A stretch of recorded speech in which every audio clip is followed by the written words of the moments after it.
अब पहले एक नज़र इस अंक के मुख्य समाचारों पर। राष्ट्रपिता महात्मा गांधी की पुण्यतिथि पर जगह जगह विभिन्न कार्यक्रम आयोजित किए गए तथा उन्हें पुष्पांजलि अर्पित कर नमन किया गया। कांग्रेस ने इस दिन को बलिदान दिवस के रूप में मनाया और प्रदेश कांग्रेस कमेटी के मुख्यालय राजीव भवन में भजन कीर्तन के आयोजन के साथ राष्ट्रपिता बापू को पुष्पांजलि अर्पित की गई। कलेक्ट्रेट परिसर रायपुर में नशा मुक्ति संकल्प और शपथ दिवस आयोजित किया गया।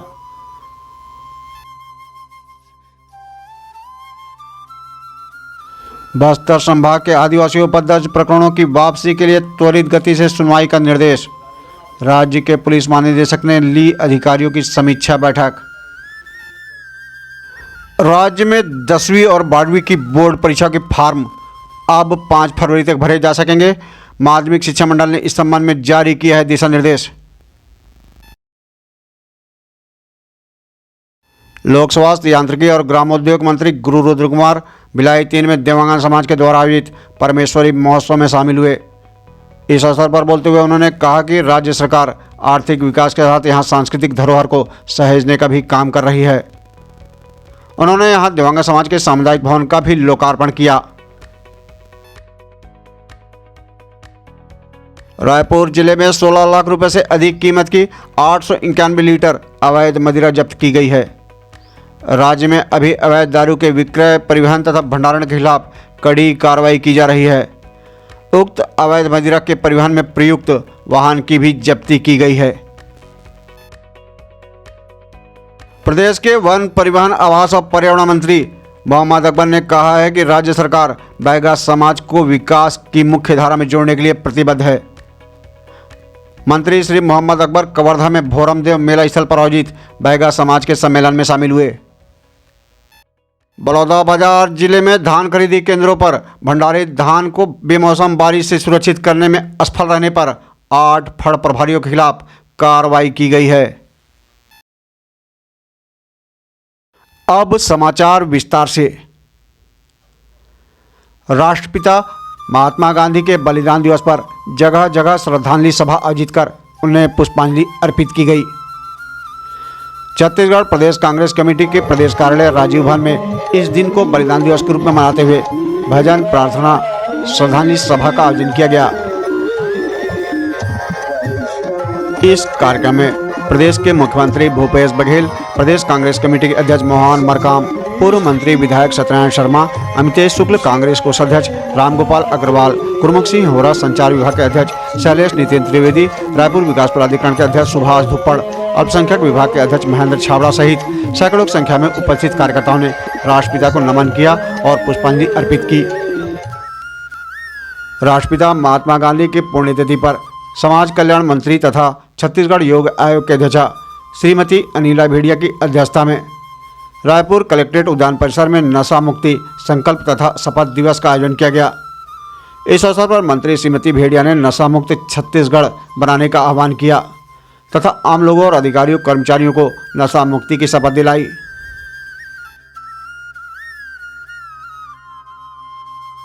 भारत देश के स्वतंत्रता संग्राम में अपने प्राणों की आहुति देने वाले देश के अमर वीर शहीदों की स्मृति में छत्तीसगढ़ विधानसभा के अधिकारियों कर्मचारियों के द्वारा भी राष्ट्रपिता महात्मा गांधी की प्रतिमा के समक्ष 2 मिनट का मौन रखा गया।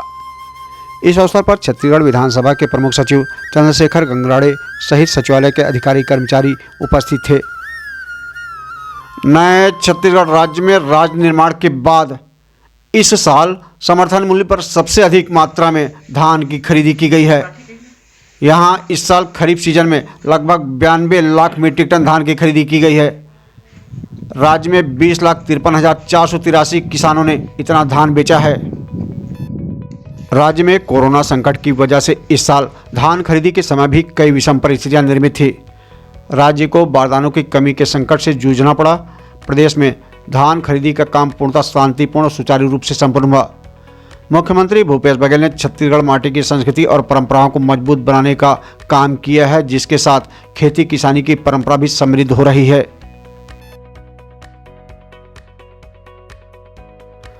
राज्य के नगरीय प्रशासन मंत्री डॉक्टर शिव कुमार डहरिया ने कहा है कि मड़ई मेले के माध्यम से छत्तीसगढ़ की संस्कृति को सहेजने का काम हो रहा है। उन्होंने आरंग विकासखंड के बोरिद गांव में शाला भवन के साथ विभिन्न विकास कार्यों का लोकार्पण किया और मड़ई मेला कार्यक्रम में शामिल हुए।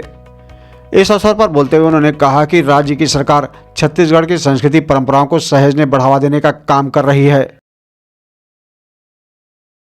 बस्तर में आदिवासियों के खिलाफ वर्षों से दर्ज मामलों को सरकार अब वापस लेने की तैयारी कर रही है और इनके ऐसे मामलों में तेज गति से सुनवाई भी की जाएगी। इस निर्णय पर तेज गति से क्रियान्वयन के लिए वनांचल इलाकों के पुलिस अधीक्षकों को निर्देशित किया गया है तथा कार्य की गतिविधियों की देखरेख के लिए एक राजपत्रित अधिकारी को नोडल अधिकारी बनाया गया है। राज्य के पुलिस महानिदेशक डीएम अवस्थी ने इस कार्य की प्रगति की समीक्षा के लिए अधिकारियों की बैठक ली, जिसमें आईजी बस्तर तथा सभी नोडल अधिकारी उपस्थित थे। बैठक में आदिवासियों के खिलाफ कुल कितने प्रकरण हैं और इसमें कितने व्यक्तियों के खिलाफ मामले हैं की समीक्षा की गई। माननीय मुख्यमंत्री जी के निर्देश हैं कि बस्तर में जो आदिवासियों के विरुद्ध प्रकरण वर्षों से दर्ज थे उनकी प्रकरण वापसी और उनके स्पीडी ट्रायल कराए जाए। इस संबंध में आज एक मीटिंग आयोजित की गई थी, जिसमें आईजी बस्तर और प्रत्येक जिले का एक नोडल अधिकारी बनाया गया है, एक राजपत्रित अधिकारी को उनको यहाँ बुलाया गया था और उस पूरे कुल कितने प्रकरण हैं और कितने व्यक्ति हैं उनकी समीक्षा की गई और अभियान चलाकर ट्रायल को जल्दी समाप्त करने के लिए निर्देशित किया गया है, जिससे कि उनका न्याय मिल सके। और इसके साथ साथ उसमें जो दिक्कतें आती हैं ट्रायल्स में, कई बार मुलजिम पेशी नहीं हो पाती है, कई बार और भी कारण होते हैं, कहीं पे वकील की समस्या हो, वो सबको जिम्मेवारी दी गई है। दुर्ग जिले में पुलिस प्रशासन के द्वारा आपराधिक गतिविधियों की रोकथाम के लिए कड़ी कार्रवाई शुरू की गई है। अपराधियों पर लगाम कसने कड़ी कार्रवाई की जा रही है। दूसरे क्षेत्रों की तरह जिले में भी आर्थिक अपराध बढ़ने लगे हैं। बैंकों तथा एटीएम से भी चोरी की आशंकाएं बढ़ी हैं। ऐसी आशंकाओं को देखते हुए जिले के 150 से अधिक बैंकों में आकस्मिक चेकिंग की गई। इधर उधर खुली जगहों पर डेरा लगाए लोगों को भी चेक किया गया। बैंक के अंदर तथा आसपास संदिग्ध लोगों की पहचान की गई। जिले के पुलिस अधीक्षक प्रशांत ठाकुर के निर्देशन और अतिरिक्त पुलिस अधीक्षक शहर रोहित कुमार झा और अतिरिक्त पुलिस अधीक्षक ग्रामीण श्रीमती प्रज्ञा मिश्राम के मार्गदर्शन में की गई इस कार्रवाई के दौरान बैंक प्रबंधकों को बैंकों में समुचित सुरक्षा व्यवस्था बनाए रखने की हिदायत दी गई है।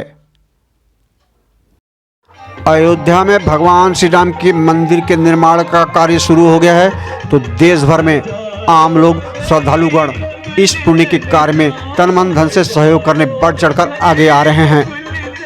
लोगों का मानना है कि श्री राम मंदिर निर्माण में उनके सहयोग से एक ईंट जरूर लगनी चाहिए। सबसे बड़ी बात है कि भगवान श्री राम मंदिर के निर्माण के लिए सहयोग करने दान करने में महिलाएं भी कहीं पीछे नहीं हैं। रायपुर से एक खबर है कि एक वृद्ध महिला ने अपने पेंशन की राशि में से 22,000 रुपये सहयोग निधि में समर्पित किया है। वहीं मैत्रीनगर भिलाई से यहाँ की महिला माइलास मंडी की मातृशक्ति टीम ने इस पुण्य के कार्य में 31,000 रुपये दान किया है। एक ही नारा, एक ही नाम, जय श्री राम, जय श्री राम। अयोध्या में भगवान श्री राम के मंदिर के निर्माण का कार्य शुरू हुआ है, तो पूरे देश में चारों तरफ खुशियां बिखरी हुई दिख रही हैं। चारों तरफ खुशियां मनाई जा रही हैं और हर तरफ प्रसन्नता की लहर है। लोग श्रद्धालुगण उस अद्भुत पल का इंतजार कर रहे हैं जब भगवान श्री राम का मंदिर बनकर तैयार हो जाएगा। लोग श्रद्धालुगण प्रार्थना कर रहे हैं कि भगवान श्री राम के मंदिर का जल्द से जल्द निर्माण हो।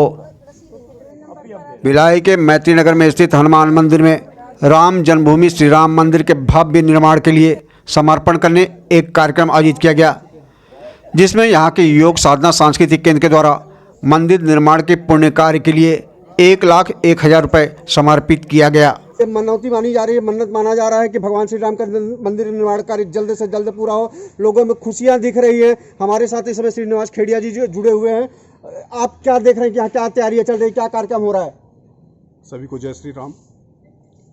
मैत्रीनगर का एक छोटा सा ये प्रयास था, योग साधना एवं सांस्कृतिक केंद्र के द्वारा आज अपने योग साधकों एवं योग साधिकाएँ जो हैं उन परिवारों के साथ में ये आयोजन था, जिसमें इन्होंने अपने परिवार की तरफ से 1,01,000 रुपये की राशि भगवान को समर्पित की है।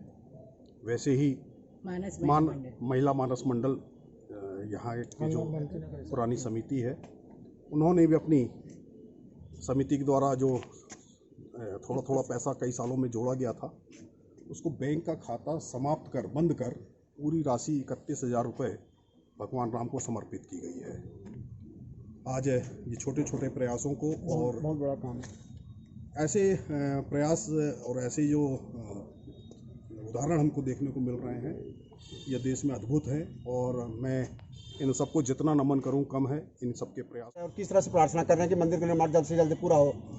देखो, शॉर्ट में हम यही बोलना चाहेंगे कि 492 वर्ष से जो हमारे पूरे देशवासियों का प्रयास चल रहा था, बिल्कुल बिल्कुल, उस प्रयास की सफलता 1-1.5 वर्ष पहले मिली, कितने लोगों के बलिदान के बाद। तो जब ये अभियान शुरू हुआ ये राम तीर्थ प्रोजेक्ट का, तो हम तो चलाते हैं योग केंद्र, लेकिन योग को अध्यात्म से, इन क्रियाओं से बाहर नहीं किया जा सकता। तो वहाँ मंत्र साधना करते करते एक दिन 15 दिन पहले हमें अंतः प्रेरणा हुई कि क्यों नहीं हमारे पूरे योग साधक भी इस अभियान में जुड़े और अच्छी तरह जुड़े। वहाँ से शुरू हुआ, पहला संकल्प था 25,000 का। इसके बाद धीरे धीरे जैसे जैसे लोग चार्ज होते गए, बढ़ते गया, लोगों को चार्ज करते।